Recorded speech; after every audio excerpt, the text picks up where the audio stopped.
yaro da goruwa bai wuce nasa.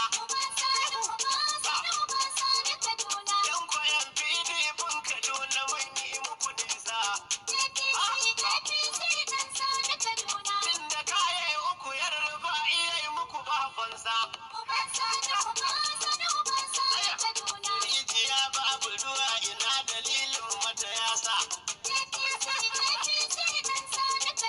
Sai uba sani, karkara birni, sai uba sani, dama har hauni.